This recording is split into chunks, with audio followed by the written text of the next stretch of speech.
kuri M23 intambara yo muri Kongo tutagiye kure ngo twangize n'imitekerereze yacu ikintu kizayirangiza n'Ubushyirwanda hari n'ibyo dutwererwa nk'u Rwanda kandi baravuga Ikinyarwanda bene wacu kandi noneho n'abari bavuga Ikinyarwanda hari amateka rero n'amakuru wisaha utasobanura ariko ababizi neza numvise ngo hari umurundi uri kuvuga ngo kuva kera ngo kubw'abami ngo ntabwo ngo twigeze tubatsinda none bo batsinze ntibatsinze kuvuga ngo nimba intambara ihari when presentation wabivuze hari n'ikiza yirangiza twaba ari hano tubona amahirwe umwaka wagize ijambo ariko tuvuga ngo nimba umwaka waragize ijambo ntabwo byakwiyeho urukundo rw'Imana nuko bapfuye ngo ni isaha y'Imana iba yageze ngo niko Imana yabipanze nta kuntu Imana yarusha urukundo ababyeyi bacu cyangwa ngo nawe kurusha urukundo kuvuga ngo rero iyo biriya byabaye duhita dutekereza rya jambo right mbasuze kandi bifuza nkoro Imana isaba mu buzima mu majyepfo amajyaruguru y'Iburasirazuba n'Iburengerazuba ni Mr. Jean Ngugu ndi hamwe na umugabo mwatanye kumenyera kuri Iris Rwanda TV n'amakuru y'umugoroba tugiye kuganira turakwakira wiyute ndakomeye cyane urashima ndashima tu nta mahoro mu ruhenge nta mahoro masa rwose ariko nubwo ari amahoro impamvu ndi kuvuga ngo ni amahoro dufite n'ihungabana ry'impanuka yabaye hari Rulindo ndabyita amahoro kuko tugikomeye ni ihungabana ku banyarwanda ni ihungabana ku miryango yabuze ababo ariko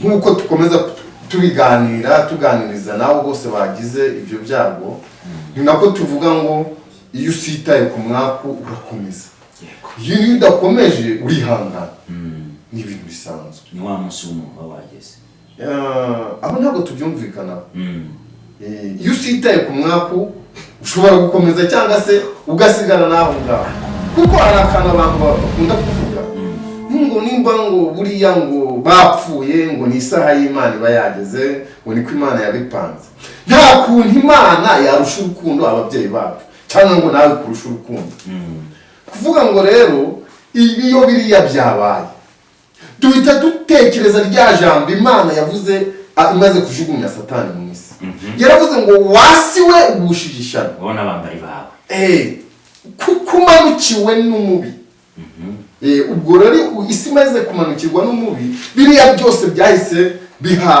bibona ijambo mu isi hari ukuntu bavuga ngo umwaka n'amahirwe umwaka wagize ijambo ariko tuvuga ngo nimba umwaka waragize ijambo ntabwo byakwiyeho urukundo rw'Imana nuko Imana ari umubyeyi wacu Imana ni inyembabazi ni urukundo ni umubyeyi wacu ihora itwifuriza ibyiza ariko bivuze ngo tukiri mu isi tuzarwana intambara niziriya rubona twarwanye hariya Satani yadukomerekeje mu mitima ariko Imana iracyari urukundo ku buzima bwacu hari ibyo bavuga ngo umuntu yaburamukanye ubundi uko umugisha ubaho ntakuritswe n'ako n'umwaka ubaho niko nawe byemera ayo magambo abiri umugisha n'umwaka bihuriye hehe wabihuza gute umugisha n'umwaka umugisha ni chance nta nubwo njya mbwira abantu ukuri k'umuntu n'imyumvire ye ariko aho ntabwo biri mu mentalite ahubwo burya amahirwe n'umugisha birangana umwaka n'ibyago nabyo birangana ibyo rero ni ibintu tugomba kurwana nabyo tukiri mu isi birashoboka ko ushobora kugenda ukubona izuba rirasa ukabona uguye naryo rirakurasiye ushobora kurasirwa n'amahirwe cyangwa se waba ugenda ukabona utunguwe n'ibyago ibyo byose nizo ntambara turwana nazo mu isi ariko umva warwanya intambara yo guhura n'amahirwe aba ari amahirwe nyine usigara uhangaye n'indi yo gusevinga ya mahirwe uretse gato wenda mubwire nimvuga gusevinga amahirwe hari umuntu ukorera amafaranga hari umusore nzi wakoreraga World Vision ahembwa miliyoni imwe n'igice ariko akambwira ngo ukwezi ngo gushira ari mu ideni ry'ibihumbi 800 urumva ko hari igihe asarura umugisha agasevinga wa mwaka twageranyije n'ibyabo. Numva nimba atabashije kugira management ntabwo amahirwe n'utayacukura ntabwo azakwizanisha. Shawo ni ngewe nanjye muzansengere nyatsimbeho. Nubwo nawe nyine icara wige kandi nanone kandi njya mbwira abanyarwanda bene wacu n'abandi banyafurikane bene wacu n'abatuye isi tujye kwiga kwihangana guca bugufi irimo amahirwe menshi.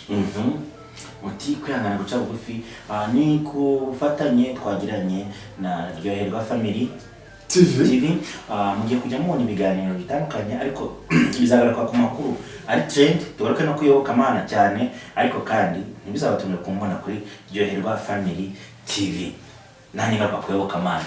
Urana nasomye Bibiliya, nasomye Mateo, Marko, Luka na Yohana byakozwe n'umwana wa Filipi ugakomeza. Itangiro kuva ku barabare umvise Tabo 60 ati Testament 39:27 byo muri Nouveau Testament. Barabisomye byose. Aho rero kubisoma ni cya gihe tuvuga ngo nimba ugiye gusoma udafite intego uri kurasa byanze bikunze ni cya gihe uzahangana na wa mwaka ukagutsinda. Yego. Ushobora no gusoma Bibiliya nabi bikagutera umwaka.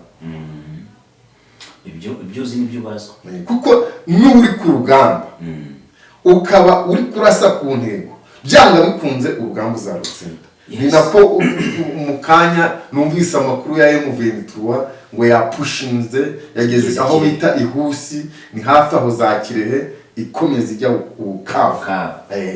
Ayo ni amahirwe yo kuba uri kurasa ku ntego. Imana M23 kurasa ku ntego cyane. Tugarutse inyuma gato yakora abantu bahitamo n'impanuka ngo harimo umukobwa umwe ngo bashatse kuguranira itike ngo agende mu yindi modoka ngo arabyanga ahubwo ashaka kujya kugendana n'undi muntu bazanye wari muri international bose bashize ubuzima.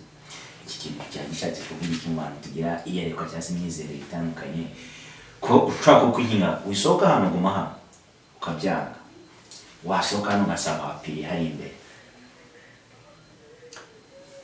Ubuzima tugendana hano mu isi bwubatswe muri system. Nimvuga system ama esprit umwuka duhumeka ibyo biduha imbaraga zo kuba wagera kure hashoboka bitewe nuko waramutse. Nimvuga ngo hari igihe usitara ku mahirwe n'igihe usitara ku mugisha. Burya twiga theology twize standard z'ikirere. Yego. Izi standard z'ikirere rero zigenda zikorana n'uyu mwuka duhumeka. Iyo rero ikintu kirakubaho akenshi na kenshi uhangana nacyo. Ariko hakundi navuze ngo gusitara ku mugisha n'amahirwe. Yego. Hari igihe uyu mwuka rero ugenda ugupushinga kugenda gusitara ku kintu kirakubaho ukagendana nacyo wowe ubwawe ukibera umuhanuzi. Aribyo njya mbwira abandi bafite umwuka w'ubuhanuzi. Ni imbaraga ugendana zikaguha kwizera ukifuza kugusangiza abandi. Iyo ugusangiza abandi baba bakakwakira barakubaka muri bo bakareba ibintu bifatika. Yego. Hari abantu babaza ngo mbese Imana ivugira mu bantu gute?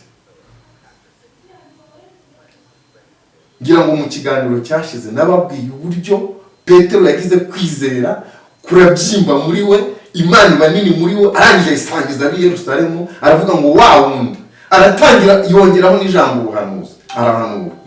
Wa muntu uwo wanze wagwanye no kuguranirwa itike yarwanaga n'umwuka w'ibiramuba. Uwo mwuka rero wamurushije imbaraga bituma agwa muri yawo. Nibako Yesu yazanye ibyo bivanze n'amaraso. Yego.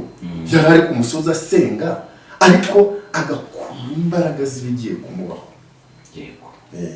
Ubwo rero abandi bagira za mentalite zabo bavuga ngo burya Mose wari wageze ntabwo yari kurusimbuka. Byashoboka ko uko yarwanaga na wa mwuka ashobora kubona izindi imbaraga zimufasha gutsinda akaba yakwakira n'imbaraga z'amahirwe akaru. Kuko hari umwe bahaye lift hano imodoka yerutse kugwa muri Etiyo. Yego. Bamuhaye lift ariko ngo undi muntu aramurangaza.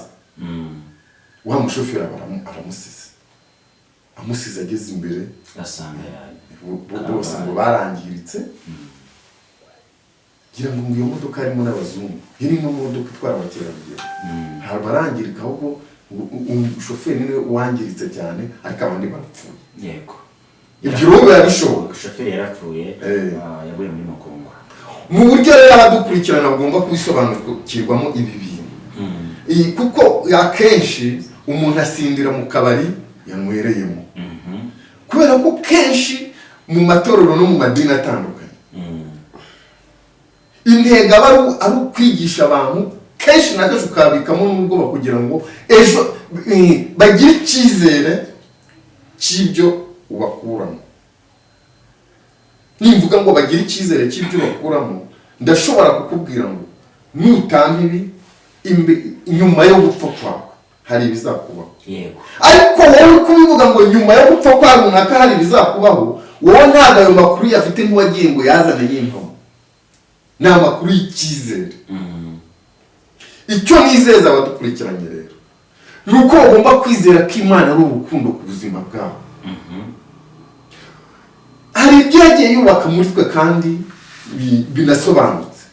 Nimba umuryango wubatse ubumwe bw'umuryango, bakicara bakajya inama, ibyo bagiye gukora byose bakabijyaho inama, bagahuriza hamwe, bagasenyera umugozi umwe. Cyo gusanga uwo muryango utekanye, ufite ubutunzi buramye kandi bufite imizi rwose.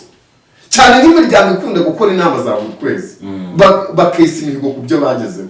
Usanga uwo muryango utuje, umeze neza kandi ujya kurambagizamo umukobwa ugasanga afite uburere. Wajya gushaka umusore uri umukobwa ugasanga umusore afite ikinyabupfura. Yubaha umugore babyaranye.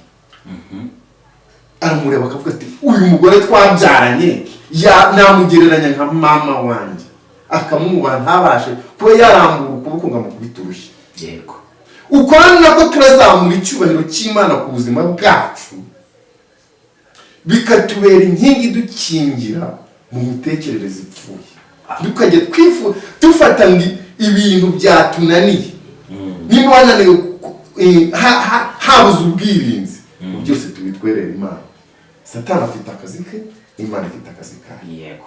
Mu ndorerwamo yawe, mu yerekwa cyangwa se muri future wabona, ubu intambara muri Kongo izarangizwa n'iki kuri M23? Intambara yo muri Kongo tutagiye kure ngo twangize n'imitekerereze yacu, ikintu kizayirangiza ni ugushyira baro hasi mu bushake bwa politiki, bagasobanura ukuri abatarakumenya. Yego. Nimvuga abatarakumenya, twewe hari abacu bari ku rugamba, b'abakongomani. Nimvuga ngo babandi tuzi bavuze bavuga ururimi rw'ikinyarwanda, abo ni abacu, ni abakongomani ariko ni abacu. Yego. Hari imiryango itandukanye iri mu ntambara ariko idashaka kugaragaza ukuri mu nyungu z'ubushake bwa politiki zabo n'ibihugu byabo, cyangwa se mu bushake bwa politiki y'ibihugu byabo, ndetse hakaba n'icyo bashaka muri iyo ntambara. Ariko twe nibasobanura ukuri abatarakumenya, intambara izashira. Ubundi intambara mbi ni mu mitekerereze ya muntu. Bariya basore bari kurwanira uburenganzira bwabo bw'abanyekongo,